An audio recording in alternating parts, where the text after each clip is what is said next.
할머니, 저희 이제 안 갈래요. 아이가 그렇게 말했을 때 나는 설거지를 하다 말고 그 자리에 멈춰 섰습니다. 물소리만 흐르고 있었어요. 수도꼭지에서 떨어지는 물방울 소리가 유난히 크게 들렸습니다. 싱크대 앞에 서서 나는 손에 쥔 그릇을 내려놓았어요. 천천히요. 그릇이 싱크대에 닿는 소리가 났습니다. 5살 쌍둥이 민준이와 민서가 엄마 집에서 돌아온 지 이틀째였습니다. 아이들은 평소처럼 웃지도 않았고 간식을 주어도 고개만 끄덕일 뿐이었어요. 눈빛이 달라져 있었습니다. 뭔가 꺼진 듯한 무서운 것을 본 듯한 그런 눈이었죠. 생기가 없었어요. 마치 인형처럼 멍하니 앉아만 있었습니다. 저는 박명숙입니다. 올해 62이에요. 아들 하나를 키우며 살아온 평범한 시어머니입니다. 서울 변두리 작은 아파트에서 삽니다. 20평 남짓한 공간이지만 저한테는 평생 일궈온 보금자리예요. 아들은 3년 전 교통사고로 세상을 떠났습니다. 비 오던 겨울밤이었어요. 퇴근길에 차가 미끄러졌다고 했습니다. 병원에서 사흘을 버티다 눈을 감았어요. 41살이었습니다. 며느리 수진이는 작년에 재혼을 했습니다. 나는 반대하지 않았어요. 젊은 사람이 평생 혼자 살 수는 없다고 생각했으니까요. 35살이었습니다. 앞으로 50년을 더 살아야 하는데 혼자 살라고 할 수는 없었어요. 다만 아이들만은 내가 키우겠다고 했습니다. 수진이도 그게 좋다고 했어요. 새 남편과 새 출발을 하는데 아이들이 부담이 될 수도 있다면서요. 나는 그 말을 이해했습니다. 그런데 한 달에 2번, 주말마다 아이들은 엄마 집에 갔습니다. 처음 몇 번은 괜찮았어요. 돌아올 때마다 엄마가 사준 장난감을 들고 왔고 맛있는 걸 먹었다며 신나했죠. 로봇 장난감, 인형, 색연필 세트 같은 것들이었어요. 아이들은 엄마가 피자도 시켜줬어요. 아이스크림도 먹었어요. 하며 좋아했습니다. 나는 그런 모습이 좋았어요. 엄마와 좋은 시간을 보내는 게 당연하니까요. 그런데 지난달부터 달라지기 시작했습니다. 아이들이 점점 말이 없어졌어요. 엄마 집 다녀온 날이면 저녁도 제대로 안 먹고 밤에 이불을 적시기도 했습니다. 민준이는 원래 밤에 한 번도 실수한 적이 없었어요. 화장실도 혼자 잘 갔습니다. 그런데 갑자기 이불을 적시기 시작했어요. 민서는 밥을 먹다가 숟가락을 놓고 멍하니 있곤 했습니다. 민서야, 왜 안 먹어? 하고 물으면 깜짝 놀라며 네. 하고 대답했어요. 어디론가 정신이 나가 있는 것 같았습니다. 왜 안 가고 싶은데? 내가 물었을 때 민준이는 입술만 깨물었습니다. 꾹 눌러 깨물었어요. 입술이 하얘질 정도로요. 민서는 오빠 뒤에 숨었습니다. 오빠 티셔츠를 꽉 움켜쥐고 있었어요. 두 아이 모두 떨고 있었습니다. 나는 무릎을 꿇고 아이들 눈높이에 맞췄어요. 바닥에 무릎을 댔습니다. 차가웠어요. 민준이 손을 잡았습니다. 작고 차가운 손이었어요. 겨울도 아닌데 얼음장처럼 차가웠습니다. 할머니한테 말해봐. 무슨 일 있었어? 민서가 작은 목소리로 말했습니다. 모기 소리만 했어요. 아저씨가 무서워요. 그 순간 내 심장이 철렁 내려앉았습니다. 아저씨, 수진이의 새 남편을 말하는 거겠죠. 나는 애써 침착하게 물었어요. 목소리가 떨리지 않으려고 노력했습니다. 아저씨가 뭐라고 했는데? 아이들은 대답하지 않았습니다. 고개만 저었어요. 좌우로 작게 흔들었습니다. 민준이가 동생 손을 꼭 잡았어요. 손마디가 하얗게 변할 정도로 세게 잡았습니다. 그 모습이 너무 안쓰러웠어요. 5살밖에 안 된 아이가 동생을 지키려는 듯 딱 붙어 있었으니까요. 형이 동생을 보호하는 자세였습니다. 그게 너무 이상했어요. 5살 아이가 그런 자세를 취할 이유가 없잖아요.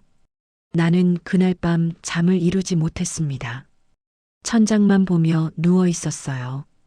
형광등을 껐지만 창밖에서 들어오는 가로등 불빛이 천장을 비췄습니다. 희미한 빛이었어요. 나는 그 빛을 보며 생각에 잠겼습니다. 아이들 방에서는 작은 신음소리가 들렸습니다. 악몽을 꾸는 것 같았어요. 엄마, 안 돼. 하는 소리가 들렸습니다. 나는 몇 번이나 일어나 아이들 방으로 갔어요. 문을 살짝 열고 들어갔습니다. 민준이 이마에 땀이 송글송글 맺혀 있었어요. 한여름도 아닌데 땀을 흘리고 있었습니다. 이불을 덮어주었어요. 민서는 이불을 걷어차고 있었습니다. 몸을 웅크리고 있었어요. 다음 날 아침 아이들은 밥을 거의 먹지 않았습니다. 평소 좋아하던 계란말이도 한 입만 베어 물었어요.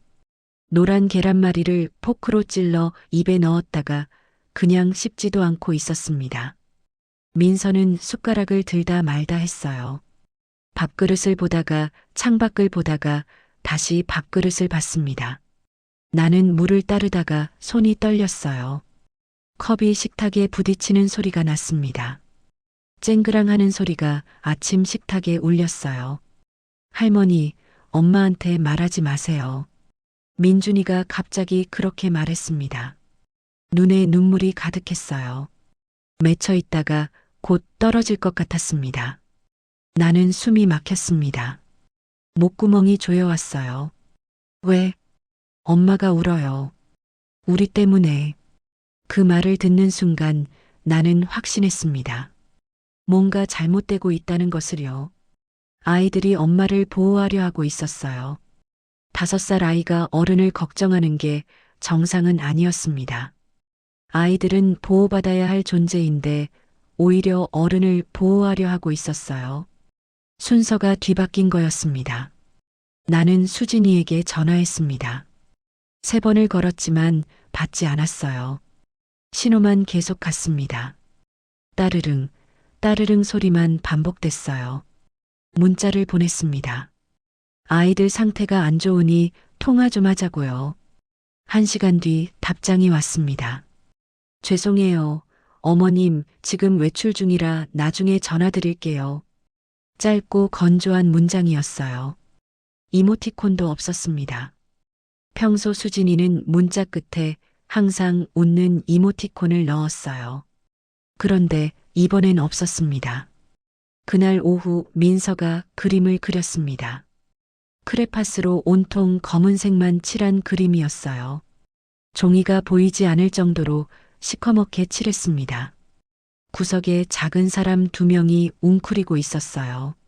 막대기 같은 팔다리를 가진 작은 사람들이었습니다. 서로 꼭 붙어 있었어요. 나는 그 그림을 보며 손이 떨렸어요. 아이가 무엇을 표현하려는 건지 알 것 같았습니다. 민서야, 이게 뭐야? 무서운 집이에요. 아이는 그렇게 대답하고는 그림을 구겨버렸습니다. 2 손으로 꽉 움켜쥐고 구겼어요. 종이가 구겨지는 소리가 났습니다. 나는 그 구겨진 종이를 펴서 서랍에 넣어두었어요. 증거가 될지도 모른다는 생각이 들었습니다. 나중에 필요할 수도 있을 것 같았어요. 저녁 때 아이들은 또 악몽을 꿨습니다. 민준이가 비명을 지르며 일어났어요. 안 돼, 엄마, 하고 소리쳤습니다. 온몸이 땀으로 젖어 있었어요. 잠옷이 흠뻑 젖었습니다. 나는 아이를 안아주었어요. 아이는 내 품에서 한참을 울었습니다. 말없이 그냥 울기만 했어요. 흐느끼는 소리만 방 안에 가득했습니다. 나는 아이 등을 쓰다듬었어요. 계속요.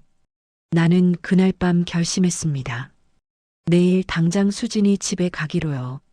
직접 가서 확인해야겠다고 생각했어요. 이 아이들이 무엇을 보았는지, 무엇을 겪었는지 알아야만 했습니다. 더 이상 기다릴 수가 없었어요. 하루라도 더 기다리면 안 될 것 같았습니다. 핸드폰을 켜서 수진이가 이사간 주소를 확인했습니다. 작년에 문자로 보내준 주소였어요. 서울 외곽의 빌라였습니다. 차로 1시간 거리였어요. 버스를 2번 갈아타야 했습니다. 나는 달력에 동그라미를 쳤어요. 빨간 볼펜으로 크게요. 내일 반드시 가겠다고 마음먹었습니다. 창밖을 봤습니다. 밤이 깊었어요. 아파트 불빛들이 하나둘 꺼지고 있었습니다. 저 멀리 산 실루엣이 보였어요. 검은 하늘에 더 검은 산이 있었습니다. 나는 한숨을 쉬었어요. 길고 깊은 한숨이었습니다. 잠자리에 들었지만 잠이 오지 않았습니다. 눈을 감았다 떴다 반복했어요. 시계를 봤습니다. 새벽 2시였어요. 다시 눈을 감았습니다. 하지만 머릿속에서 온갖 생각이 떠올랐어요. 수진이는 괜찮을까? 아이들이 본 건 뭘까? 아저씨는 어떤 사람일까? 생각이 꼬리에 꼬리를 물었습니다. 다음 날 아침 일찍 집을 나섰습니다. 해가 막 떠오르고 있었어요. 붉은 아침 햇살이 아파트 사이로 비쳤습니다. 공기가 차가웠어요. 나는 외투깃을 세웠습니다. 아이들은 이웃집 김아주머니께 맡겼어요. 은퇴한 초등학교 선생님이셨습니다. 아이들을 잘 돌봐주시는 분이었어요. 명숙 씨, 급한 일 있어요? 네, 좀 볼 일이 있어서요. 애들 걱정 마세요. 제가 잘 볼게요. 감사합니다. 버스 정류장까지 걸어갔습니다. 아침 출근 시간이라 사람들이 많았어요. 다들 바쁜 걸음으로 움직였습니다. 나는 버스를 탔어요. 창가에 앉았습니다. 버스가 출발했어요. 익숙한 풍경들이 지나갔습니다. 슈퍼마켓, 약국, 세탁소, 분식집. 매일 보던 것들이었어요. 버스를 2번 갈아탔습니다. 점점 낯선 풍경으로 바뀌었어요. 아파트 단지가 사라지고 낮은 빌라 건물들이 나타났습니다. 골목이 좁았어요. 건물들이 낡아 보였습니다. 페인트가 벗겨진 외벽들이 눈에 띄었어요. 수진이가 사는 곳에 도착했습니다. 3층짜리 빌라 건물이었어요. 회색 외벽이었습니다. 페인트가 군데군데 벗겨져 있었어요. 1층 입구에는 쓰레기 봉투가 쌓여 있었습니다. 냄새가 났어요. 나는 코를 찡그렸습니다. 계단을 올라갔습니다. 낙엽이 쌓여 있었어요. 바스락 소리가 났습니다. 난간을 잡았어요. 녹슨 부분이 손에 닿았습니다. 나는 천천히 올라갔어요. 숨이 가빴습니다. 심장이 빠르게 뛰었어요. 긴장했던 거죠. 2층에 도착했습니다. 복도가 좁았어요. 불빛이 어두웠습니다. 형광등이 깜빡거렸어요. 지직거리는 소리가 났습니다. 나는 문패를 확인했어요. 203호. 수진이가 사는 집이었습니다. 문 앞에 섰습니다. 숨을 고르려 했어요. 하지만 심장은 계속 빠르게 뛰었습니다. 손을 들어 초인종을 누르려는 순간 집 안에서 소리가 들렸습니다. 남자 목소리였어요. 고함치는 소리였습니다. 이것도 못해? 밥이라고 해놓은 게 뭐야? 목소리가 컸습니다. 문을 통해서도 또렷하게 들렸어요. 나는 숨을 죽였습니다. 그러고는 무언가 깨지는 소리가 났습니다. 쨍그랑 하는 소리였어요. 그릇이 깨지는 소리 같았습니다. 미안해요. 다시 할게요. 수진이 목소리였습니다. 떨리고 있었어요. 간신히 내는 목소리였습니다. 그 목소리를 듣는 순간 온몸에 소름이 돋았습니다. 등골이 오싹했어요. 다시? 시간이 어떻게 되는데 다시를 해? 남자가 또 소리쳤습니다. 그러고는 또 무언가 부딪히는 소리가 났어요. 쿵 하는 둔탁한 소리였습니다. 나는 주먹으로 문을 두드렸어요. 세게 계속이요. 쿵쿵쿵 소리가 복도에 울렸습니다. 안에서 갑자기 조용해졌습니다. 쥐죽은 듯 고요했어요. 잠시 후 발소리가 들렸습니다. 쿵쿵쿵 무거운 발소리였어요. 문이 열렸습니다. 30대 중반쯤 되어 보이는 남자였어요. 키가 컸습니다. 180cm는 되어 보였어요. 얼굴이 붉었습니다. 술 냄새가 났어요. 코를 찌르는 냄새였습니다. 아침부터 술을 마신 모양이었어요. 누구세요? 남자가 눈을 가늘게 뜨고 물었습니다. 나를 위아래로 훑어보았어요. 무시하는 눈빛이었습니다. 마치 귀찮은 벌레를 보는 것 같은 눈빛이었어요. 저 수진이 시어머니예요. 내가 말했을 때 남자 표정이 변했습니다. 잠깐 당황하는 기색이 보였어요. 그러고는 어색하게 웃었습니다. 억지로 만든 미소였어요. 입꼬리만 올라가고 눈은 웃지 않았습니다. 아, 어머님. 갑자기 어쩐 일이세요? 말투는 공손했지만 눈빛은 차가웠어요. 불편해하는 게 느껴졌습니다. 손주들 일로 얘기 좀 하러 왔어요. 나는 남자를 똑바로 쳐다보았습니다. 남자는 시선을 피했어요. 눈을 깜빡였습니다. 뒤로 물러서며 문을 더 열었어요. 들어오세요. 나는 현관문을 넘어 집 안으로 들어갔습니다. 신발을 벗었어요. 현관이 좁았습니다. 신발들이 어지럽게 놓여 있었어요. 남자 운동화가 크게 벗겨져 있었고 수진이 슬리퍼가 구석에 있었습니다. 거실로 들어갔습니다. 어두웠어요. 커튼이 다 쳐져 있었습니다. 햇빛이 하나도 안 들어왔어요. 전등도 꺼져 있었습니다. 눈이 적응하는데 시간이 걸렸어요. 서서히 물건들이 보이기 시작했습니다. 바닥에 깨진 그릇 조각이 흩어져 있었습니다. 하얀 도자기 파편들이었어요. 국물이 여기저기 튀어 있었습니다. 벽에도 바닥에도요. 수진이가 구석에 서 있었어요. 앞치마를 입고 있었습니다. 손이 떨리고 있었어요. 파르르 떨렸습니다. 어머님, 수진이가 나를 보고 눈을 크게 떴습니다. 놀란 표정이었어요. 입이 벌어졌습니다. 그리고 금방 고개를 숙였어요. 시선을 바닥으로 떨어뜨렸습니다. 왜 연락도 없이? 목소리가 작았어요. 떨리고 있었습니다. 전화했는데 안 받더라고요. 나는 거실을 둘러보았습니다. 소파는 낡았어요. 가죽이 벗겨진 부분이 보였습니다. 스펀지가 삐져나온 곳도 있었어요. 벽지는 곳곳이 찢어져 있었습니다. 손으로 찢은 것 같았어요. 텔레비전 옆에 소주병이 몇 개 놓여 있었어요. 빈 병들이었습니다. 5개는 되어 보였어요. 남자가 소파에 털썩 앉았습니다. 다리를 떨었어요. 발을 계속 움직였습니다. 초조한 것 같았어요. 손가락으로 소파 팔걸이를 두드렸습니다. 톡톡톡 소리가 났어요. 뭐 드릴까요, 어머님? 수진이가 물었습니다.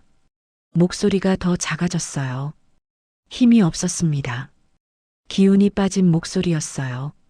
아니, 괜찮아요. 앉아요. 나는 수진이를 소파 옆 의자에 앉혔습니다. 수진이는 조심스럽게 앉았어요. 끝에만 걸터 앉았습니다. 몸을 움츠리고 있었어요. 손을 무릎 위에 모았습니다. 손목에 멍이 있었어요. 파란 멍이었습니다. 동그란 모양이었어요. 손가락 자국 같았습니다. 나는 가슴이 철렁했어요. 이거 어떻게 된 거예요? 손목을 가리키며 물었습니다. 수진이는 재빨리 손을 뒤로 뺐어요. 소매로 가렸습니다. 아, 이거요? 문에 부딪혀서. 거짓말이었습니다. 눈빛을 보면 알 수 있었어요. 눈동자가 흔들렸습니다. 시선을 내게서 피했어요. 수진이는 남편 눈치를 보고 있었습니다. 고개를 살짝 돌려 남자를 봤어요. 남자는 텔레비전을 보는 척했습니다. 남자가 끼어들었습니다. 애들은 잘 있죠? 아니요, 안 잘 있어요. 내가 단호하게 말했습니다. 남자가 미간을 찌푸렸어요. 눈썹이 모였습니다. 무슨 소리예요? 지난주에 여기 다녀간 뒤로 말을 안 해요. 밥도 안 먹고 밤에 악몽도 꾸고요. 여기서 무슨 일 있었어요? 순간 남자 얼굴이 굳었습니다. 표정이 딱딱해졌어요. 수진이는 고개를 더 숙였습니다. 손을 꽉 쥐고 있었어요. 손마디가 하얗게 변했습니다. 무슨 일은 무슨 일? 그냥 놀다 간 건데. 남자가 웃으며 말했습니다. 하지만 눈은 웃지 않았어요. 차갑게 식어 있었습니다. 애들이 무섭다고 했어요. 아저씨가 무섭다고. 그 말에 남자가 벌떡 일어섰습니다. 빠르게 일어났어요. 소파 스프링이 튀는 소리가 났습니다. 얼굴이 더 붉어졌어요. 목에 핏줄이 붉어졌습니다. 내가 뭘 어쨌다고? 목소리가 커졌습니다. 소리를 질렀어요. 나는 움찔했지만 자리를 지켰습니다. 물러서지 않았어요. 그래서 제가 직접 온 거예요. 확인하러요. 남자는 코웃음을 쳤습니다. 흥하는 소리를 냈어요. 주머니에 손을 넣고 방 안을 왔다 갔다 했습니다. 신경질적으로 움직였어요. 확인은 무슨, 애들이 거짓말한 거겠죠. 5살 애가 왜 거짓말을 해요? 애들이 원래 그래요. 관심 받으려고 지어내는 거 있잖아요. 말도 안 되는 소리였습니다. 변명이었어요. 나는 수진이를 봤습니다. 수진이는 울고 있었어요. 소리 없이 눈물만 흘리고 있었습니다. 볼을 타고 눈물이 떨어졌어요. 턱에서 똑똑 떨어졌습니다. 수진아, 너 괜찮아? 수진이가 고개를 저었습니다. 아니라는 뜻이었어요. 입술이 파르르 떨렸습니다. 말을 하려는데 소리가 안 나오는 것 같았어요. 어머님, 그냥 가주세요. 수진이가 떨리는 목소리로 말했습니다. 눈물을 닦으며 일어섰어요. 나를 문 쪽으로 밀었습니다. 손으로 내 팔을 잡고 밀었어요. 힘이 없었습니다. 수진아, 지금 뭔가 잘못되고 있는 거 아니야? 아니에요. 괜찮아요. 괜찮을 리가 없었습니다. 손목에 멍, 깨진 그릇, 술 냄새, 그리고 무엇보다 수진이의 눈빛이 모든 걸 말해주고 있었어요. 무너진 눈빛이었습니다. 생기가 없었어요. 마치 포기한 사람의 눈빛 같았습니다. 나는 수진이 손을 잡았어요. 차가웠습니다. 애들이 여기 오면 뭘 보는 거야? 뭘 듣는 거고? 수진이가 입술을 깨물었습니다. 피가 날 정도로 세게 깨물었어요. 대답하지 않았습니다. 고개만 좌우로 흔들었어요. 말하고 싶지 않다는 뜻 같았습니다. 아니, 말할 수 없다는 뜻 같았어요. 남자가 다가왔습니다. 큰 걸음으로 성큼성큼 왔어요. 나와 수진이 사이에 섰습니다. 수진이를 자기 뒤로 밀었어요. 거칠게 밀었습니다. 수진이가 비틀거렸어요. 어머님, 우리 가정일에 너무 간섭하시는 거 아니에요? 남자가 차갑게 말했습니다. 목소리에 위협이 담겨 있었어요. 눈빛도 날카로웠습니다. 간섭이 아니라 확인하는 거예요. 내 손주들이 여기서 무슨 일을 겪는지요. 애들은 아무 일도 안 겪었어요. 그냥 엄마 보러 오는 거예요. 남자가 팔짱을 꼈습니다. 나를 내려다봤어요.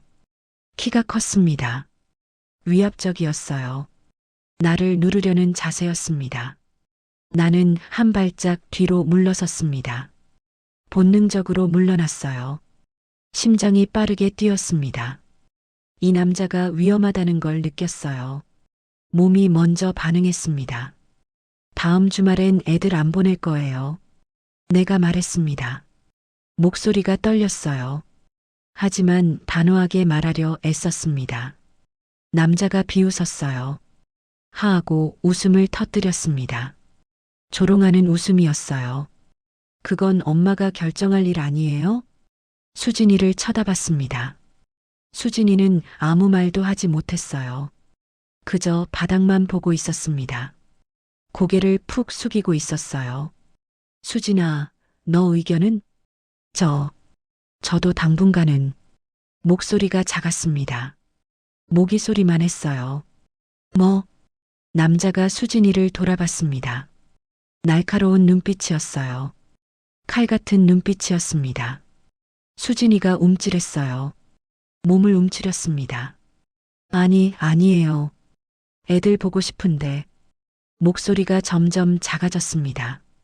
끝은 거의 들리지 않았어요. 남자의 눈치를 보고 있었습니다. 남자 얼굴색을 살피고 있었어요. 나는 참을 수가 없었습니다. 지금 이 사람 눈치 보는 거예요? 어머님, 그게 아니라. 그럼 뭔데요? 손목의 멍은 뭐고 깨진 그릇은 뭐예요? 남자가 코웃음을 쳤습니다. 쯧하는 소리를 냈어요. 부부 싸움도 못해요? 그릇 하나 깨졌다고 난리예요? 부부 싸움이요? 손목에 멍이 들 정도로요? 실수였어요. 말리다가 그런 거예요. 남자는 태연했습니다. 거짓말을 아무렇지도 않게 했어요. 눈 하나 깜빡이지 않고 말했습니다. 연습한 것처럼 자연스러웠어요. 나는 수진이를 봤습니다. 수진아, 사실대로 말해봐. 수진이는 울음을 터뜨렸습니다. 참았던 울음이 터진 것 같았어요. 손으로 얼굴을 가렸습니다. 어깨가 들썩였어요. 흐느끼는 소리가 방 안에 퍼졌습니다. 어머님, 제발 가주세요. 그냥 가주세요. 애원하는 목소리였습니다. 간절했어요. 나는 가슴이 무너졌습니다. 수진이가 이렇게까지 무너진 모습을 본 적이 없었어요. 결혼 초에는 밝고 명랑한 사람이었습니다. 웃음이 많았어요. 그런 사람이 이렇게 변해 있었습니다. 나는 문을 열고 나왔습니다. 더 이상 있을 수가 없었어요. 계단을 내려가는데 다리에 힘이 풀렸습니다. 휘청거렸어요. 난간을 잡았습니다. 녹슨 난간이 손에 닿았어요. 한참을 그렇게 서 있었습니다. 등 뒤에서 문 닫는 소리가 들렸습니다. 쿵 하는 소리였어요. 그러고는 다시 남자가 소리치는 소리가 들렸습니다. 희미하게 들렸어요. 왜 시어머니를 불러들인 거야? 하는 소리가 들렸습니다. 수진이가 뭐라고 대답하는 소리도 들렸어요. 작은 목소리였습니다. 나는 빠르게 계단을 내려갔습니다. 뒤도 돌아보지 않고 내려갔어요. 숨이 가빴습니다. 심장이 터질 것 같았어요. 버스 정류장까지 뛰어갔습니다. 숨을 헐떡였어요. 벤치에 앉았습니다. 가슴을 쓸어내렸어요. 진정하려고 애썼습니다. 그날 밤 집에 돌아와서도 잠을 이룰 수 없었습니다. 수진이의 떨리는 손, 멍든 손목, 그리고 그 남자의 오만한 표정이 계속 떠올랐어요. 눈을 감아도 보였습니다. 귀를 막아도 남자가 소리치는 소리가 들렸어요. 아이들은 여전히 말이 없었습니다. 저녁을 먹다가 민준이가 물었어요. 할머니, 엄마 만났어요? 응, 만났어. 엄마 괜찮아요? 5살 아이가 엄마를 걱정하고 있었습니다. 순서가 뒤바뀐 거였어요. 나는 고개를 끄덕였습니다. 괜찮아. 거짓말이었습니다. 전혀 괜찮지 않았어요. 하지만 아이들에게 걱정을 끼칠 순 없었습니다. 아이들은 이미 충분히 힘들어하고 있었으니까요. 그날 밤 민서가 또 악몽을 꿨습니다. 비명을 지르며 일어났어요. 엄마, 엄마 하고 불렀습니다. 나는 아이를 안아주었어요. 아이는 온몸을 떨고 있었습니다. 무서운 꿈 꿨어? 민서가 고개를 끄덕였습니다. 땀으로 머리카락이 젖어 있었어요. 얼굴도 땀으로 반질거렸습니다. 아저씨가 엄마한테 그 이상은 말하지 못했습니다. 울음이 터졌어요. 나는 아이를 꽉 안았습니다. 아이의 등을 쓰다듬었어요. 계속요. 괜찮아, 괜찮아 하고 속삭였습니다. 그 순간 깨달았습니다. 아이들은 엄마가 맞는 걸 봤구나. 그 남자가 수진이에게 폭력을 휘두르는 걸 목격한 거예요. 그래서 말을 못하는 거였습니다. 엄마를 보호하려고요. 엄마가 더 맞을까 봐요. 5살 아이가 그런 생각을 하고 있었던 겁니다. 나는 그날 밤 결심했습니다. 증거를 찾아야겠다고요. 확실한 증거를요. 그래야 수진이를 구할 수 있을 거라고 생각했습니다. 경찰에 신고하려면 증거가 필요했어요. 말만으로는 부족했습니다. 다음 날 아침 나는 민준이에게 조심스럽게 물었습니다. 아침밥을 먹고 있을 때였어요. 민서는 유치원에 갔고 민준이만 집에 있었습니다. 감기 기운이 있어서 쉬는 날이었어요. 민준아, 엄마 집에서 뭘 봤어? 민준이는 대답하지 않았습니다. 고개만 저었어요. 숟가락을 내려놓았습니다. 할머니한테 말해줄 수 있어? 엄마 도와주려면 할머니가 알아야 해. 한참을 망설이던 민준이가 작은 목소리로 말했습니다. 아저씨가 엄마 때렸어요. 엄마가 울었어요. 그 말을 듣는 순간 눈앞이 하얘졌습니다. 손이 떨렸어요. 쥐고 있던 컵을 놓았습니다. 컵이 식탁에 부딪히는 소리가 났어요. 언제? 지난번에요. 저녁 먹을 때요. 그래서 너희가 봤구나. 민준이가 울었습니다. 5살 아이가 참았던 눈물을 쏟아냈어요. 할머니 하고 불렀습니다. 나는 아이를 안아주었어요. 아이는 내 품에서 한참을 울었습니다.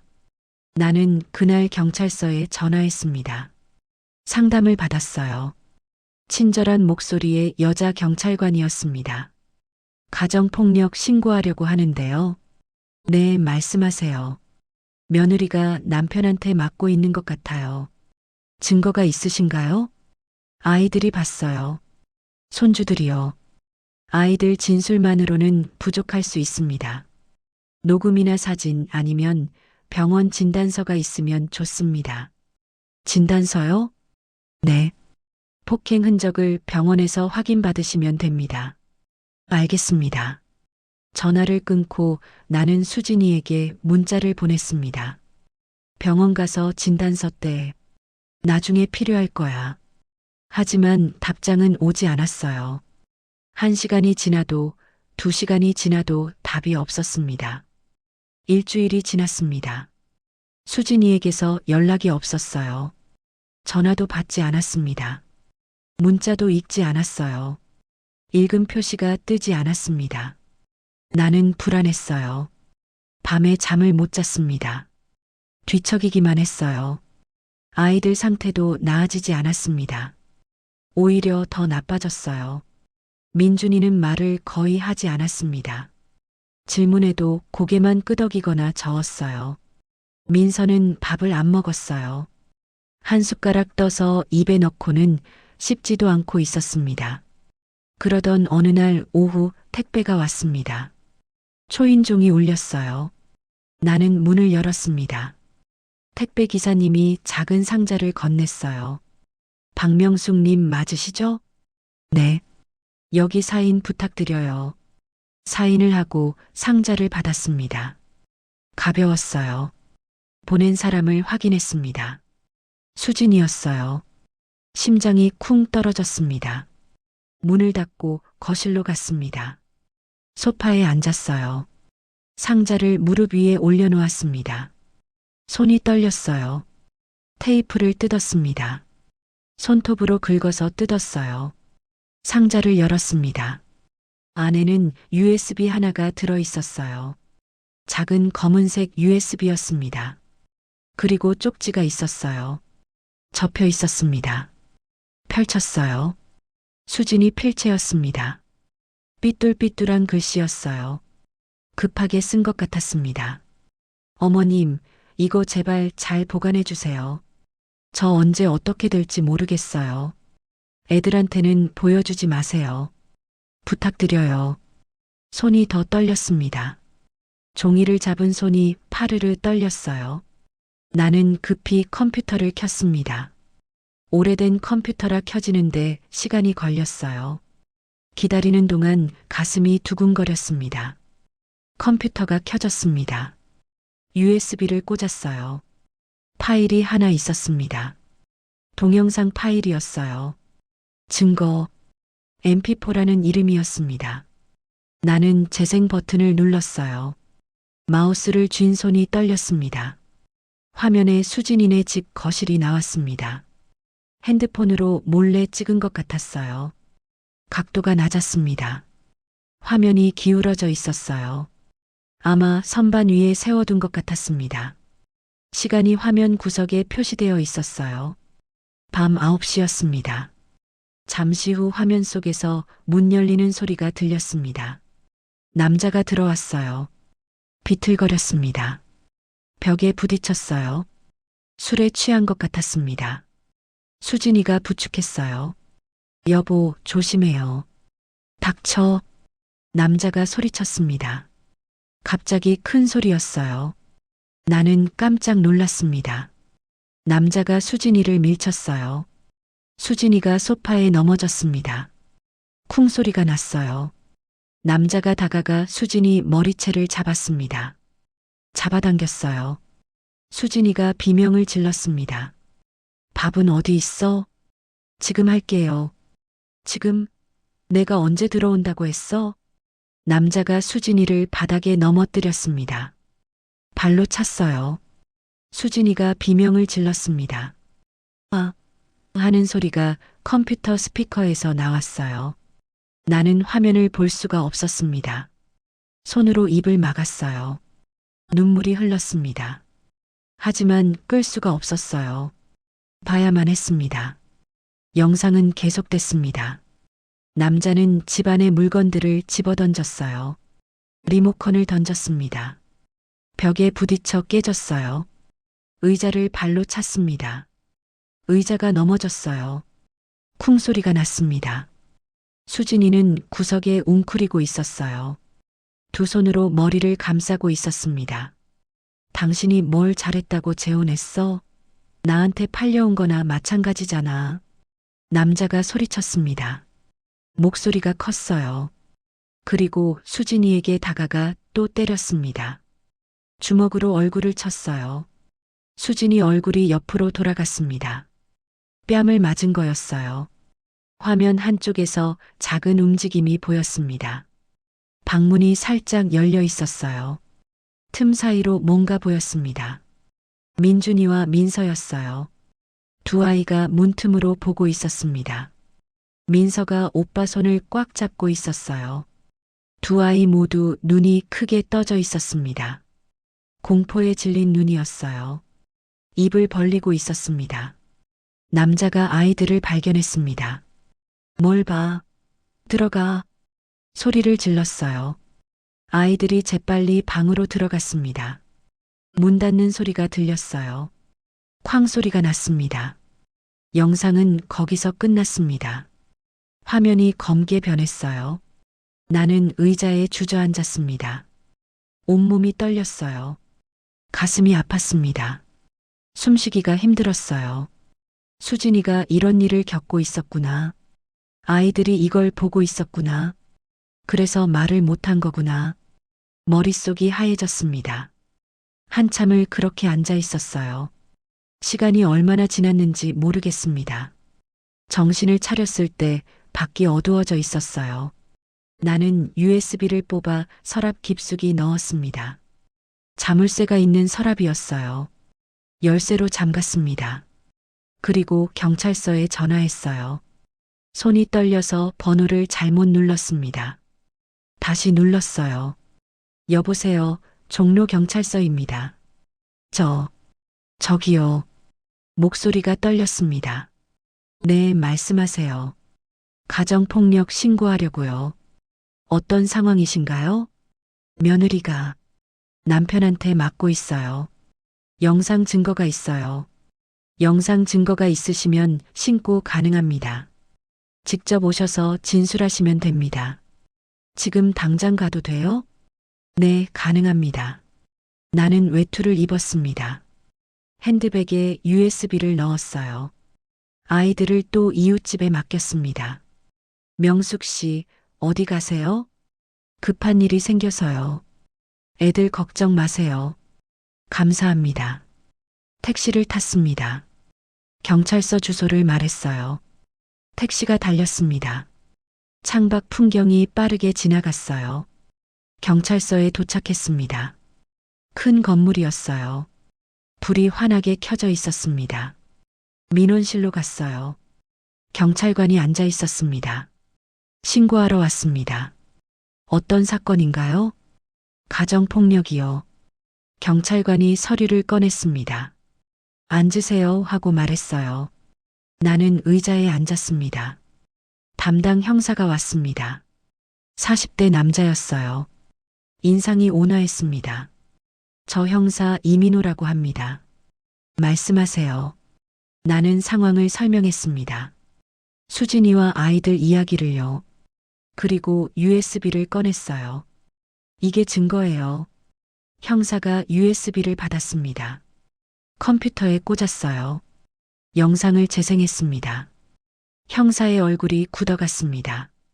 미간이 찌푸려졌어요. 영상이 끝나자 한숨을 내쉬었습니다.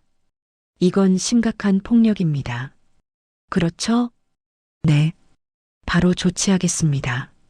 빨리 좀 잡아주세요. 걱정 마세요. 피해자분은 어디 계신가요? 집에 있을 거예요. 연락이 되나요? 아니요. 요즘 전화를 안 받아요. 형사가 고개를 끄덕였습니다. 알겠습니다. 제가 직접 가보겠습니다.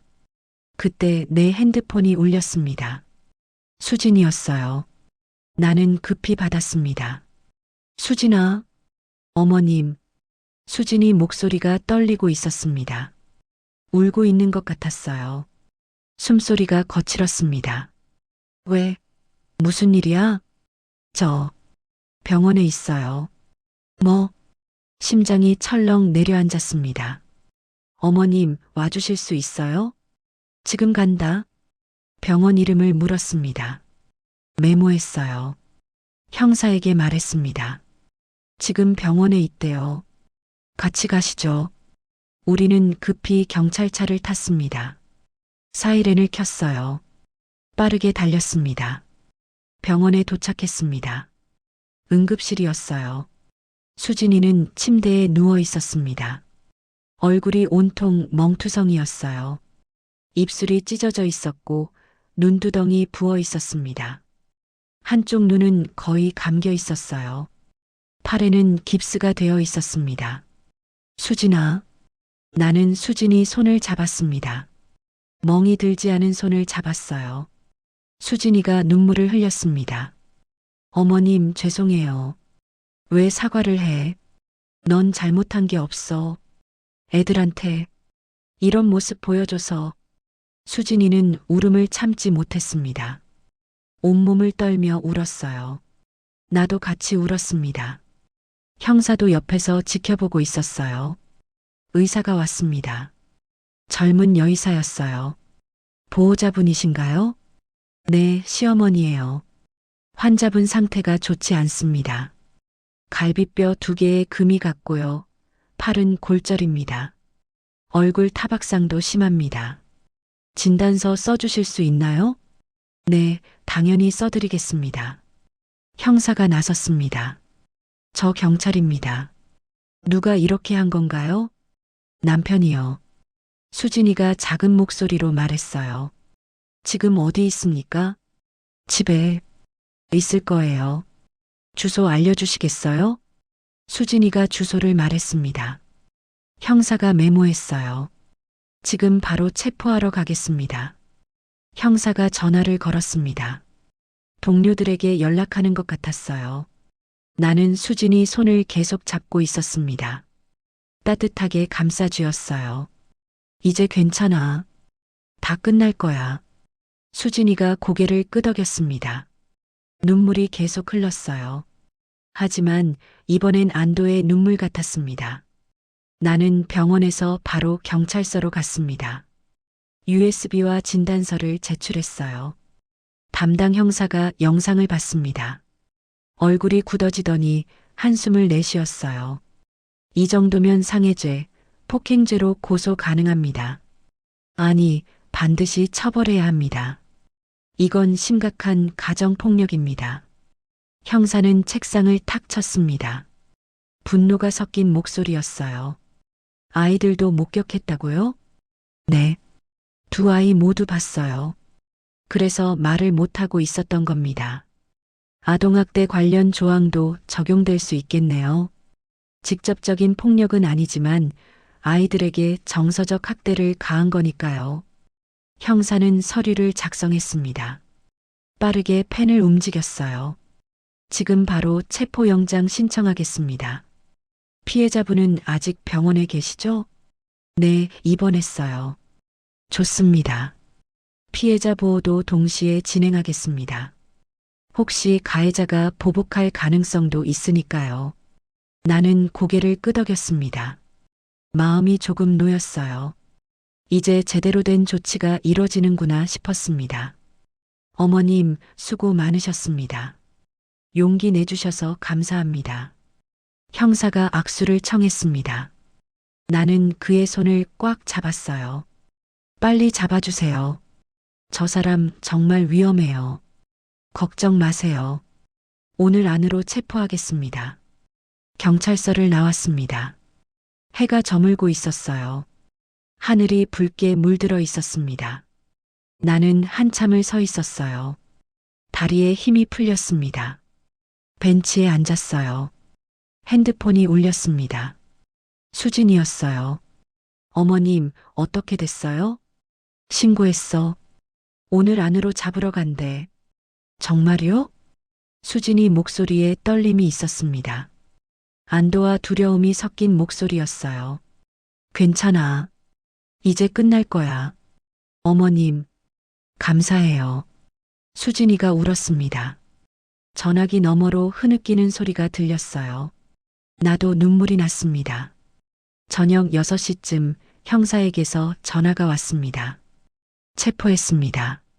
정말요? 네. 큰 저항 없이 연행했습니다. 지금 조사 중입니다. 수진이는 안전한가요? 네, 병원에 경찰관 배치했습니다. 걱정 마세요. 전화를 끊고 나는 병원으로 달려갔습니다. 수진이 병실 문 앞에 경찰관이 서 있었어요. 나를 보고 고개를 끄덕였습니다. 병실로 들어갔습니다. 수진이는 침대에 앉아 있었어요. 창밖을 보고 있었습니다. 내가 들어가자 돌아봤어요.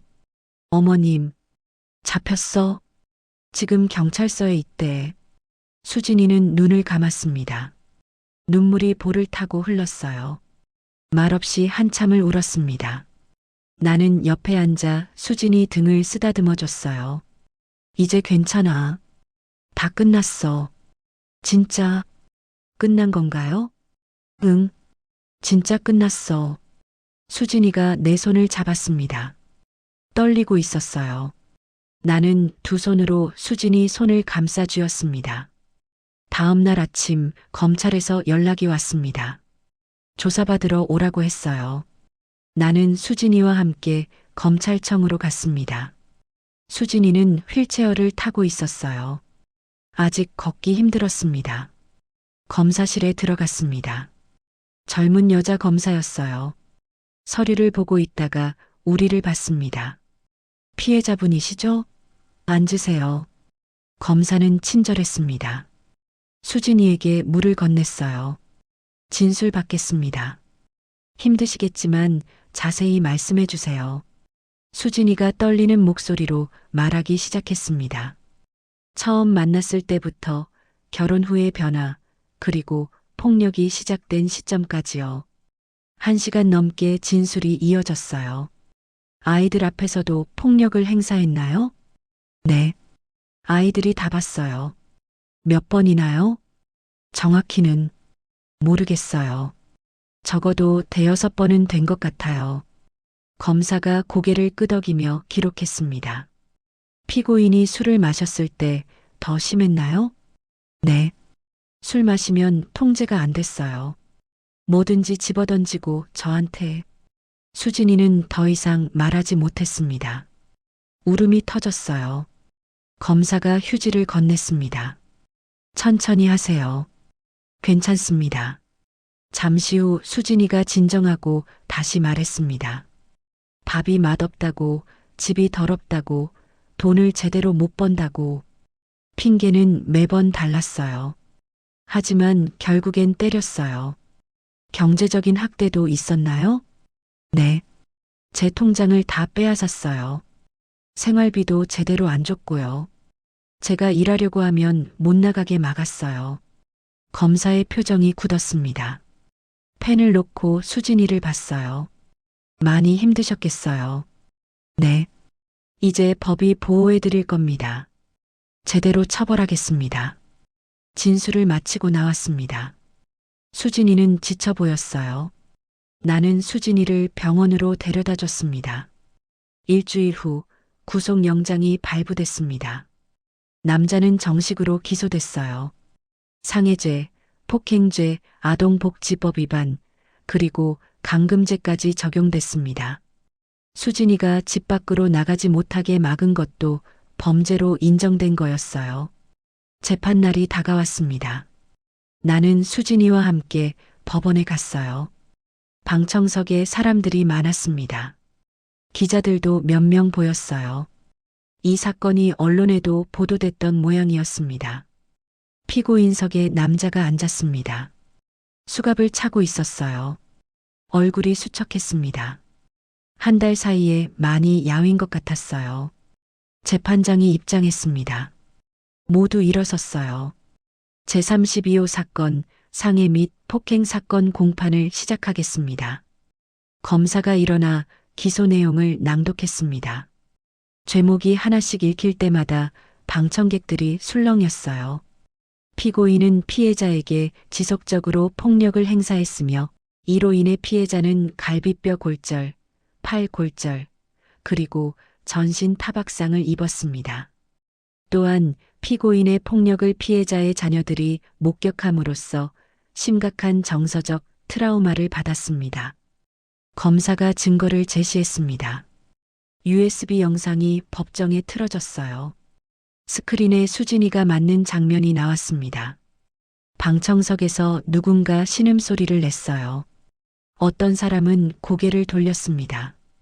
영상이 끝나자 재판장이 입을 열었습니다. 참으로 끔찍한 범죄입니다. 피고인 할 말 있습니까? 남자는 고개를 숙이고 있었습니다.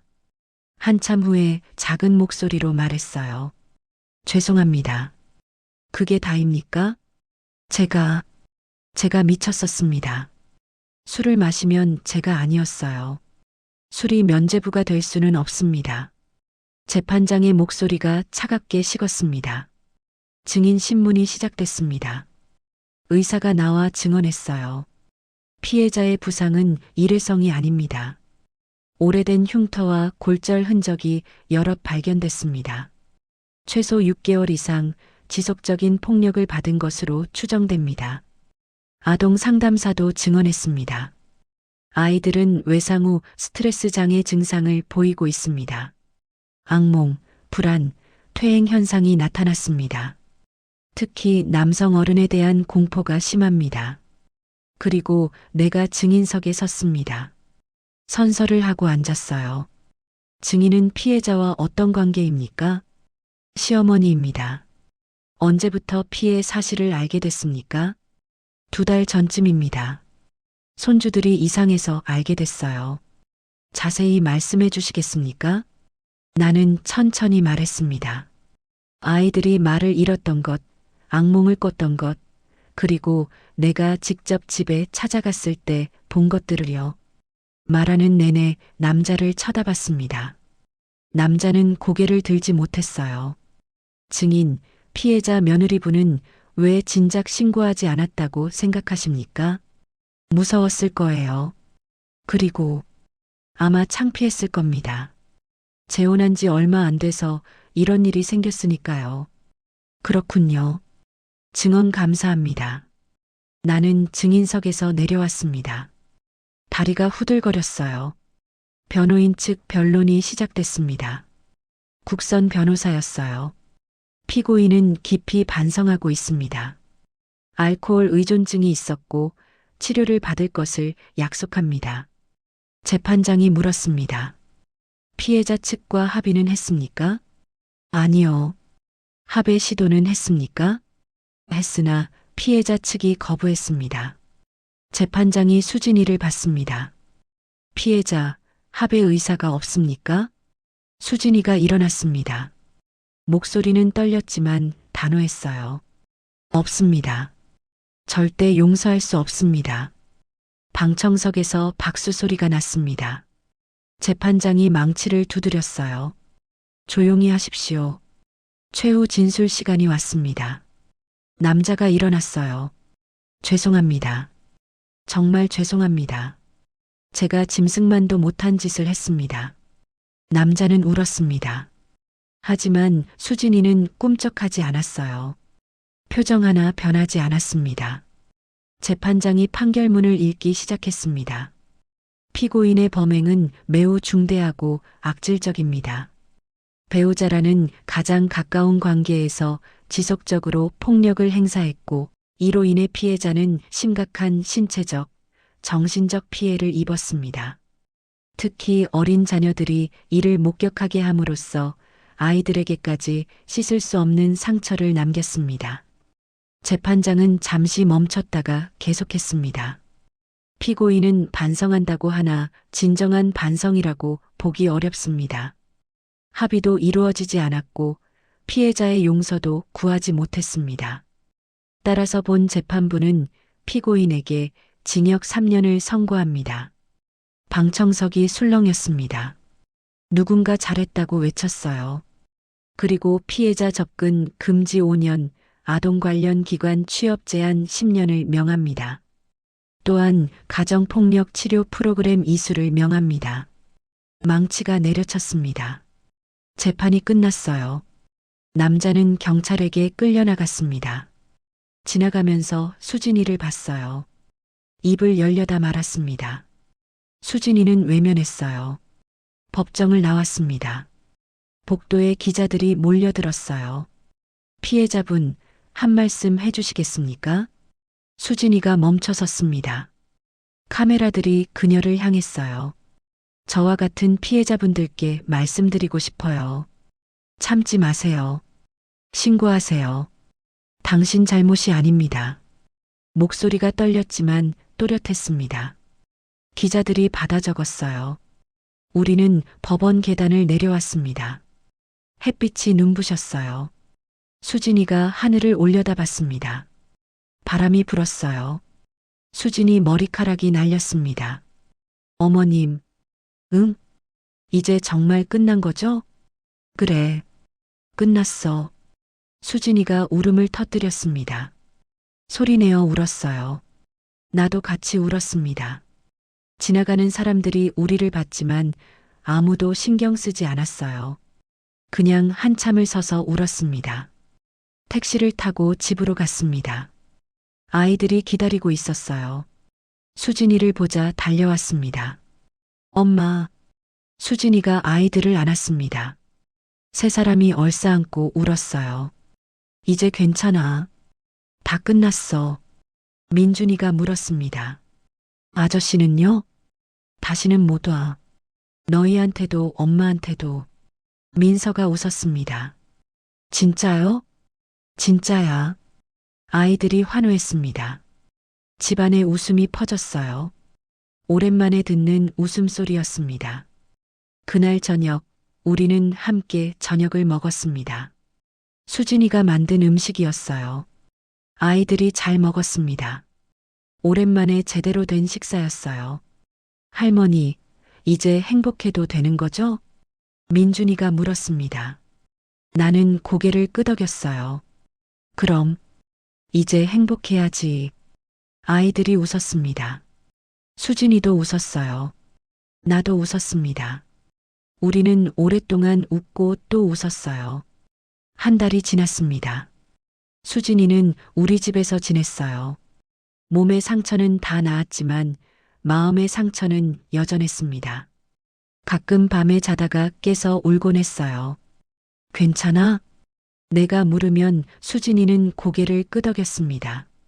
꿈을 꿨어요. 그 사람이 다시 나타나는 꿈이요. 이제 안 나타날 거야. 감옥에 있잖아. 알아요. 근데 자꾸 무서워요. 나는 수진이를 안아줬습니다. 수진이는 내 품에서 한참을 있다가 진정했어요. 아이들은 조금씩 나아지고 있었습니다. 웃음이 돌아왔고 밤에 악몽을 꾸는 횟수도 줄었어요. 유치원 선생님이 전화를 해서 말했습니다. 요즘 민준이와 민서가 많이 밝아졌어요. 친구들과도 잘 어울리고요. 다행이네요. 무슨 좋은 일이라도 있었나요? 네. 그렇다고 할 수 있죠. 나는 자세한 얘기는 하지 않았습니다. 굳이 말할 필요가 없었어요. 어느 날 우편함에 편지가 와 있었습니다. 교도소에서 온 거였어요. 발신인은 그 남자였습니다. 나는 편지를 들고 수진이에게 갔어요. 이거, 수진이가 편지를 보더니 손이 떨렸습니다. 뭐라고 썼을까요? 열어볼래?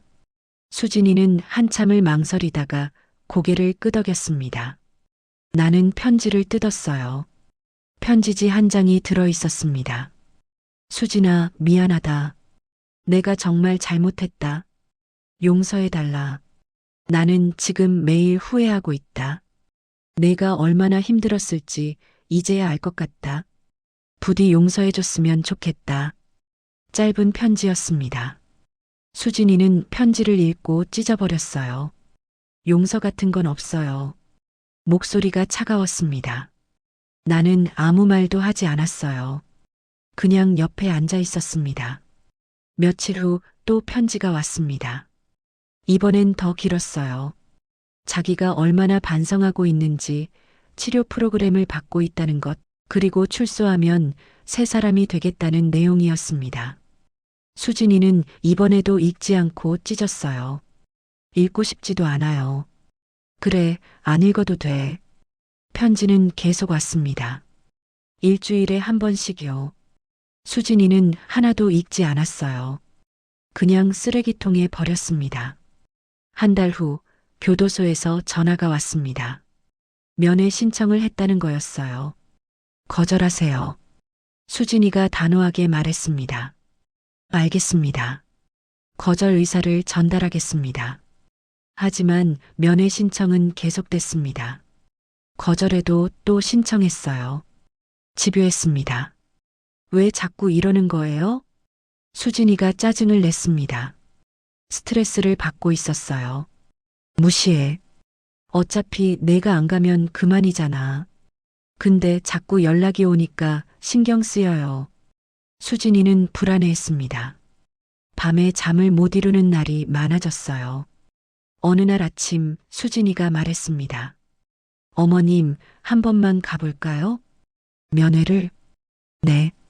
확실하게 선 긋고 오고 싶어요. 그래야 마음이 편할 것 같아요. 나는 수진이를 봤습니다. 눈빛이 달라져 있었어요. 예전처럼 흔들리지 않았습니다. 정말 괜찮겠어? 네. 이제는 괜찮아요. 무섭지 않아요. 그래, 그럼 같이 가자. 우리는 교도소로 갔습니다. 면회실은 춥고 어두웠어요. 유리창 너머로 남자가 앉아 있었습니다. 야윈 얼굴이었어요. 수염이 덥수룩했습니다. 눈가에 다크서클이 짙었어요. 수진이가 수화기를 들었습니다. 남자도 들었어요. 왔구나. 남자가 말했습니다. 목소리가 쉬어 있었어요. 왜 만나자고 했어요? 수진이 목소리는 차가웠습니다. 남자는 잠시 말을 못했어요. 미안하다고. 직접 말하고 싶었어. 편지로 충분히 들었어요. 진심이야. 정말 미안해. 남자가 고개를 숙였습니다. 어깨가 떨리고 있었어요. 그게 다예요? 용서해 줄 수 없을까? 절대 못해요. 수진이는 단호했습니다. 눈빛이 흔들리지 않았어요. 나 정말 많이 반성했어.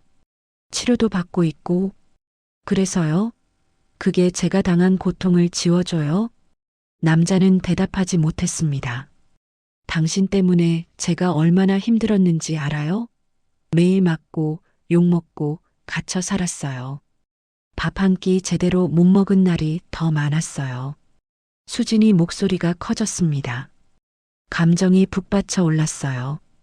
그리고 우리 애들이요. 5살짜리 애들이 엄마 맞는 걸 봤어요. 그게 얼마나 무서웠을 것 같아요? 미안해. 미안하다고 다 해요? 그 말 한마디면 다 해결돼요? 남자가 울기 시작했습니다. 손으로 얼굴을 가렸어요. 나도 힘들었어. 사업이 망하고 빚이 생기고 그게 저를 때릴 이유가 돼요? 아니야. 변명이 아니라. 그럼 뭔데요? 핑계 아니면 뭐예요? 수진이는 수화기를 꽉 쥐고 있었습니다. 손마디가 하얗게 변했어요. 당신은 저한테 선택권을 빼앗았어요. 일할 자유, 나갈 자유, 심지어 숨 쉴 자유까지 전부 빼앗아갔어요. 미안해. 정말. 이제 그만하세요. 듣기 싫어요. 수진이가 일어서려 했습니다. 남자가 급히 말했어요. 잠깐만, 한 가지만 물어봐도 될까? 수진이가 멈췄습니다. 뭔데요? 나 언젠가 용서받을 수 있을까? 수진이는 잠시 침묵했습니다. 그리고 천천히 말했어요. 모르겠어요. 아마 평생 못 용서할 거예요. 평생이라니. 당신은 제 인생을 망쳤어요. 제 아이들에게 평생 지울 수 없는 상처를 줬고요. 남자는 울음을 터뜨렸습니다. 어깨를 들썩이며 울었어요. 그리고 한 가지 더요. 수진이가 말을 이었습니다. 저 당신 때문에 제 인생 낭비하고 싶지 않아요. 이제 다시 시작할 거예요. 당신 없이요. 수진아, 이게 마지막이에요. 다시는 연락하지 마세요. 편지도 면회 신청도요. 수진이가 수화기를 내려놓았습니다. 일어서서 나를 봤어요. 가요, 어머님. 우리는 면회실을 나왔습니다. 복도를 걸어가는데 뒤에서 소리가 들렸어요. 남자가 유리창을 두드리는 소리였습니다. 수진이는 돌아보지 않았어요. 그냥 앞만 보고 걸었습니다. 밖에 나왔습니다. 햇빛이 따가웠어요. 수진이가 눈을 감고 햇볕을 받았습니다. 어때? 내가 물었습니다. 후련해요. 정말? 네. 이제 정말 끝난 것 같아요. 수진이가 웃었습니다. 오랜만에 보는 밝은 웃음이었어요. 우리는 버스 정류장으로 걸어갔습니다. 수진이가 내 손을 잡았어요. 따뜻했습니다. 어머님 감사해요. 어머님이 아니었으면. 그런 말하지 마. 당연한 거야. 아니에요. 어머님은 제 생명의 은인이에요. 수진이가 눈물을 글썽였습니다. 나도 눈시울이 뜨거워졌어요. 버스가 왔습니다. 우리는 버스에 올라탔어요. 창밖 풍경이 흘러갔습니다. 교도소가 점점 멀어졌어요. 수진이는 계속 창밖을 보고 있었습니다. 이제 앞만 보고 살 거예요. 수진이가 중얼거렸습니다. 나는 수진이 어깨에 손을 얹었어요. 그래, 앞만 보자. 집에 도착했습니다. 아이들이 뛰어나왔어요. 엄마. 수진이가 아이들을 안았습니다. 꽉 안았어요. 엄마, 어디 갔다 왔어요? 응. 잠깐 볼일 좀 보고 왔어. 이제 안 가도 되는 거예요? 민준이가 물었습니다. 수진이가 고개를 끄덕였어요. 응. 이제 안 가. 진짜요? 진짜야. 아이들이 환호했습니다. 집안이 웃음소리로 가득 찼어요. 저녁을 먹으며 수진이가 말했습니다. 어머님, 저 일 구하려고요. 일? 네. 이제 제 힘으로 살고 싶어요. 좋은 생각이야. 애들도 제가 키우고 싶고요. 나는 수진이 손을 잡았습니다. 할 수 있어. 너라면 할 수 있어. 수진이가 웃었습니다. 눈빛이 반짝였어요. 희망이 보였습니다. 수진이는 새로 시작하기로 했습니다. 먼저 자격증 공부를 시작했어요. 컴퓨터 활용 능력 자격증이었습니다. 매일 밤 책상에 앉아 공부했어요. 힘들지 않아? 아니요. 오히려 좋아요. 뭔가 하고 있다는 게요. 수진이는 열심히 공부했습니다. 한 달 만에 자격증을 땄어요. 나는 축하한다고 케이크를 사왔습니다. 와, 할머니. 아이들이 좋아했습니다. 수진이도 웃었어요. 어머님, 제가 해냈어요. 그럼, 잘했어. 우리는 케이크를 나눠 먹었습니다. 달콤했어요. 수진이는 일자리를 찾기 시작했습니다. 이력서를 쓰고 여기저기 넣었어요. 처음엔 쉽지 않았습니다. 경력 단절이 있었고 나이도 많다는 이유로 떨어졌어요. 괜찮아. 계속해봐. 네, 포기 안 할 거예요. 수진이는 굴하지 않았습니다. 계속 지원했어요.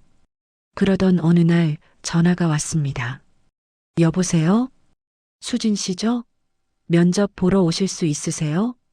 수진이 얼굴이 환해졌습니다. 네. 언제요? 내일 오전 10시에요. 알겠습니다. 전화를 끊고 수진이가 나를 안았어요. 어머님 면접이래요. 정말? 잘 됐다. 다음 날 아침 수진이는 정장을 입었습니다. 오랜만에 화장도 했어요. 거울을 보며 미소 지었습니다. 잘 다녀올게요. 파이팅! 아이들도 손을 흔들었습니다. 엄마, 잘하고 와요. 수진이는 손을 흔들며 나갔어요. 나는 창문으로 그 모습을 봤습니다. 걸음걸이가 당당했어요. 오후에 수진이가 돌아왔습니다. 얼굴이 밝았어요. 어떻게 됐어? 일주일 안에 연락 온대요. 잘 됐다. 일주일 후 전화가 왔습니다. 합격이었어요. 수진이는 소리를 질렀습니다. 어머님, 붙었어요. 정말 축하해. 우리는 껴안고 울었습니다. 기쁨의 눈물이었어요. 수진이는 서점에서 일하기 시작했습니다. 작은 서점이었지만 수진이는 좋아했어요. 책 냄새가 좋아요. 여기 있으면 마음이 편해져요. 시급은 높지 않았습니다. 하지만 수진이는 불평하지 않았어요. 열심히 일했습니다. 한 달 후 첫 월급을 받았습니다. 수진이가 봉투를 들고 왔어요. 눈물을 글썽였습니다. 제 돈이에요. 제가 번 돈이요. 잘했어, 정말. 어머님께 드려요. 아니야. 너 쓰려고 번 거잖아. 그래도 넌 내 돈으로 내가 하고 싶은 거 해. 알았지? 수진이가 고개를 끄덕였습니다. 그리고 아이들에게 갔어요. 민준아, 민서야. 엄마가 뭐 사줄까? 진짜요? 응. 엄마가 돈 벌었거든. 아이들이 환호했습니다. 수진이는 아이들을 데리고 나갔어요. 장난감 가게에 갔다고 했습니다. 저녁에 돌아왔을 때 아이들은 새 장난감을 들고 있었어요. 수진이도 새 옷을 샀더군요. 어머님 것도 샀어요. 수진이가 쇼핑백을 건넸습니다. 스카프였어요. 예쁜 색이었습니다. 고마워. 아니에요. 어머님이 더 많이 해주셨는걸요. 우리는 저녁을 먹었습니다. 수진이가 만든 음식이었어요. 맛있었습니다. 대화 소리와 웃음소리로 가득했어요. 엄마, 오늘 유치원에서 그림 그렸어요. 그래. 뭐 그렸는데? 우리 가족이요. 엄마랑 할머니랑 우리. 민서가 가방에서 그림을 꺼냈습니다. 네 사람이 손을 잡고 웃고 있는 그림이었어요. 예쁘다. 수진이가 그림을 냉장고에 붙였습니다. 자석으로 고정했어요. 시간이 흘렀습니다. 수진이는 서점에서 인정받기 시작했어요. 성실하고 친절하다는 평을 들었습니다. 손님들도 수진이를 좋아했어요. 수진 씨, 책 추천 좀 해주세요. 어떤 책 좋아하세요? 감동적인 거요. 그럼 이 책 어때요? 수진이는 책을 권했습니다. 손님은 만족하며 샀어요. 석 달 후 수진이는 승진했습니다. 주임이 됐어요. 월급도 올랐습니다. 어머님, 저 승진했어요. 정말 대단한데? 제가 이렇게 될 줄 몰랐어요. 수진이는 울었습니다. 감격해서 우는 거였어요. 너라면 할 수 있다고 했잖아. 네. 어머님 말씀이 맞았어요. 수진이는 돈을 모으기 시작했습니다. 통장을 만들었어요.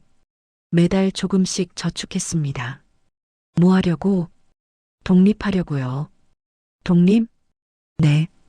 애들이랑 우리끼리 살고 싶어요. 나는 잠시 말이 없었습니다. 섭섭한 마음도 있었어요. 하지만 이해했습니다. 좋은 생각이야. 어머님, 너도 내 인생을 살아야지. 아이들도 엄마랑 살아야 하고. 감사해요. 수진이가 내 손을 잡았습니다. 따뜻했어요. 6개월 후 수진이는 집을 구했습니다. 작은 투룸이었어요. 우리 집에서 버스로 10분 거리였습니다. 가까워서 좋네. 네. 자주 올게요. 이사하는 날 나는 도왔습니다. 짐이 많지 않았어요. 옷가지와 아이들 물건이 전부였습니다. 집은 깨끗했습니다. 햇빛이 잘 들었어요. 아이들이 방방 뛰었습니다. 우리 집이다. 진짜 우리 집이에요? 그럼 엄마가 얻은 우리 집이야. 아이들이 환호했습니다. 수진이도 웃었어요. 짐을 다 풀고 우리는 앉았습니다. 바닥에 돗자리를 깔고 앉았어요. 어머님, 그동안 정말 감사했어요. 됐어. 이제 잘 살기만 해. 네. 잘 살게요. 꼭요. 수진이 눈에 눈물이 맺혔습니다. 나도 울컥했어요. 가끔 놀러와. 매주 올게요. 약속해요. 우리는 손가락을 걸었습니다. 아이들도 따라했어요. 할머니, 우리도 자주 갈게요. 그래, 할머니가 기다릴게. 해가 지고 있었습니다. 창문으로 노을이 보였어요. 붉고 아름다웠습니다. 나는 일어났습니다. 이제 갈게. 저녁 먹고 가세요. 아니야. 너희끼리 첫 저녁 먹어. 어머님, 괜찮아. 다음에 먹자. 나는 현관으로 갔습니다. 신발을 신었어요. 수진이와 아이들이 따라 나왔습니다. 조심히 가세요. 응. 잘 있어. 나는 손을 흔들며 계단을 내려갔습니다. 뒤돌아보니 세 사람이 손을 흔들고 있었어요. 나도 다시 손을 흔들었습니다. 버스 정류장으로 걸어갔습니다. 마음이 뭉클했어요. 섭섭하기도 했지만 뿌듯했습니다. 수진이가 다시 일어선 거니까요. 버스를 탔습니다. 창밖을 봤어요. 수진이네 집이 보였습니다. 창문에 불이 켜져 있었어요. 따뜻해 보였습니다. 집에 도착했습니다. 빈집이었어요. 조용했습니다. 하지만 외롭지 않았어요. 수진이와 아이들이 잘 살 거라는 확신이 있었으니까요. 창문을 열었습니다. 밤바람이 들어왔어요. 별이 떠 있었습니다. 아들아, 봤니? 내 아내와 아이들이 다시 웃고 있어. 작은 목소리로 중얼거렸습니다. 바람이 대답하는 것 같았어요. 나는 차를 한 잔 끓였습니다. 소파에 앉아 마셨어요. 따뜻했습니다. 핸드폰이 울렸습니다. 수진이었어요. 어머님, 집 잘 들어가셨어요?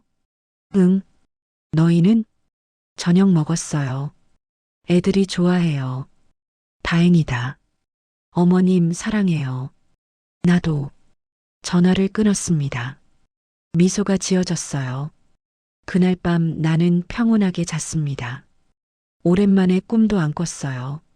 아침에 일어났을 때 기분이 좋았습니다. 새로운 시작이었어요.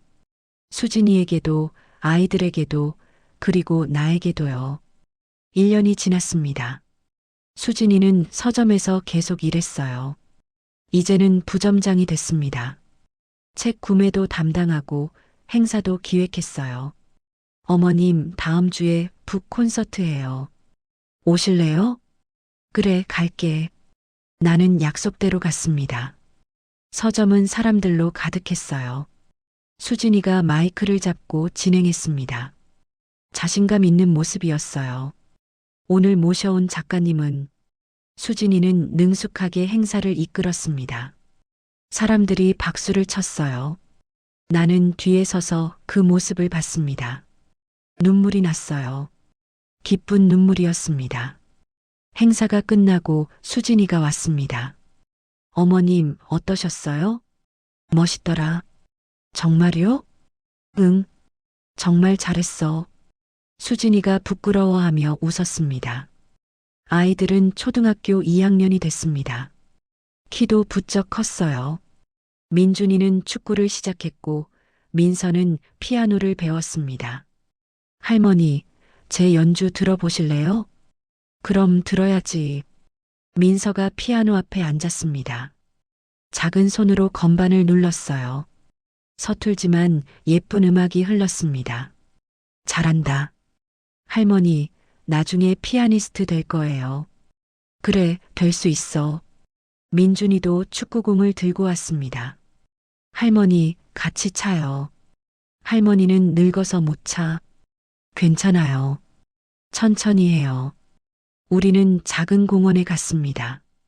공을 찼어요. 아이들이 웃었습니다. 나도 웃었어요. 수진이는 상담도 꾸준히 받았습니다. 트라우마 치료를 계속했어요. 점점 나아졌습니다. 어머님, 이제 악몽 안 꿔요. 정말? 네. 마음이 편해졌어요. 다행이다. 이제 정말 과거는 과거가 된 것 같아요. 수진이는 새로운 사람들도 만났습니다. 서점 동료들과 친해졌어요. 주말에 함께 영화도 보고 밥도 먹었습니다. 어머님, 저 친구들이 생겼어요. 좋은 일이네. 오랜만에 웃을 수 있어요. 편하게요. 수진이 얼굴에 생기가 돌았습니다. 예전의 밝은 모습이 완전히 돌아왔어요. 어느 토요일 오후 우리는 다 같이 공원에 갔습니다. 벚꽃이 피어 있었어요. 바람에 꽃잎이 날렸습니다. 예쁘다. 수진이가 말했습니다. 하늘을 올려다보고 있었어요. 어머님, 저 요즘 행복해요. 나도 행복해. 이렇게 평범한 게 이렇게 소중한 줄 몰랐어요. 그렇지. 우리는 벤치에 앉았습니다. 아이들은 앞에서 뛰어놀았어요. 웃음소리가 들렸습니다. 어머님, 그때 어머님이 오지 않았으면. 이제 그런 얘기 하지 마. 아니요. 말하고 싶어요. 어머님이 제 생명을 구해주셨어요. 수진이가 내 손을 잡았습니다. 따뜻했어요. 어머님이 아니었으면 저 지금 여기 없었을 거예요. 됐어. 이제 다 지난 일이야. 네. 이제 앞만 보고 살게요. 바람이 불었습니다. 벚꽃잎이 우리 위로 떨어졌어요. 수진이가 손을 뻗어 꽃잎을 받았습니다. 할머니, 엄마 같이 놀아요. 민준이가 소리쳤습니다. 우리는 일어나 아이들에게 갔어요. 함께 사진을 찍었습니다. 지나가던 사람에게 부탁했어요. 네 사람이 다 나오게 찍었습니다. 모두 웃고 있었어요. 좋은 가족이시네요. 사진 찍어준 분이 말했습니다. 나는 고개를 끄덕였어요. 네, 감사합니다. 우리는 천천히 공원을 걸었습니다. 아이들은 앞서가고 수진이와 나는 뒤에서 걸었어요.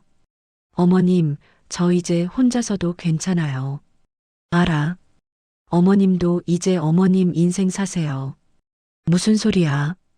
나는 너희 보는 게 내 인생이야. 그래도요. 괜찮아. 나는 이게 좋아. 수진이가 내 팔짱을 꼈습니다. 우리는 그렇게 걸었어요. 해가 지고 있었습니다. 하늘이 주황빛으로 물들었어요. 구름이 예뻤습니다. 사진 찍을까요? 수진이가 핸드폰을 꺼냈습니다. 노을을 배경으로 찍었어요. 예쁘다. 보내드릴게요. 핸드폰이 울렸습니다. 사진이 왔어요. 우리 둘이 팔짱 끼고 웃고 있는 사진이었습니다. 집으로 돌아갔습니다. 수진이네 집에서 저녁을 먹었어요. 수진이가 만든 음식이었습니다. 맛있었어요. 할머니, 내일도 와요. 응, 올게. 약속이에요.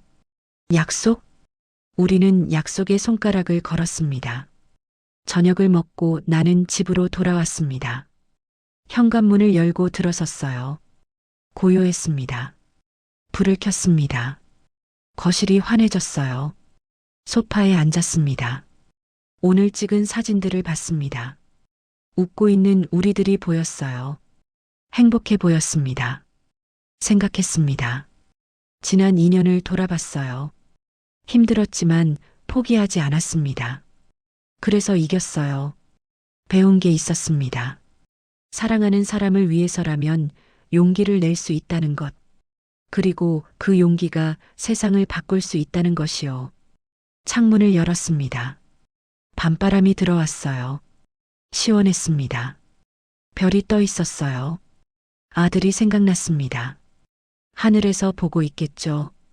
아내와 아이들이 다시 웃는 모습을요. 아들아, 걱정 마. 다들 잘 살고 있어. 작은 목소리로 말했습니다. 바람이 대답하는 것 같았어요. 창문을 닫았습니다. 불을 끄고 침대에 누웠어요. 눈을 감았습니다. 내일 또 수진이네 집에 가겠죠. 아이들과 놀고 함께 밥 먹고 웃을 거예요. 그렇게 하루하루를 살아갈 겁니다. 평범하지만 소중한 날들이요. 가슴이 따뜻했습니다. 행복했어요. 그렇게 잠이 들었습니다. 아침이 밝았습니다. 햇살이 들어왔어요. 새로운 하루였습니다. 일어나 창문을 열었습니다. 맑은 공기가 들어왔어요. 하늘이 파랬습니다. 핸드폰이 울렸습니다. 수진이었어요. 어머님, 오늘 오시죠? 그럼, 갈게. 애들이 기다려요. 알았어. 곧 갈게. 전화를 끊고 옷을 입었습니다. 거울을 봤어요. 주름진 얼굴이었지만 웃고 있었습니다. 집을 나섰습니다. 버스를 탔어요. 창밖 풍경이 지나갔습니다. 수진이네 집에 도착했습니다. 초인종을 눌렀어요. 할머니다. 아이들 목소리가 들렸습니다. 문이 열렸어요. 아이들이 달려 나왔습니다. 할머니. 아이들이 안겼습니다. 따뜻했어요. 할머니, 오늘 뭐 하고 놀아요? 글쎄, 뭐 할까? 공원 가요. 그래, 가자. 우리는 함께 나갔습니다. 수진이도 따라왔어요. 공원으로 걸어갔습니다. 아이들은 앞서 뛰어갔어요. 수진이와 나는 천천히 걸었습니다. 햇살이 따뜻했습니다. 바람이 불었어요. 좋은 날이었습니다. 어머님, 응? 행복해요. 나도. 우리는 미소 지었습니다. 그리고 계속 걸었어요. 함께요. 제 얘기를 잘 들으셨다면 소중한 댓글 한 줄, 구독 부탁드립니다. 감사합니다.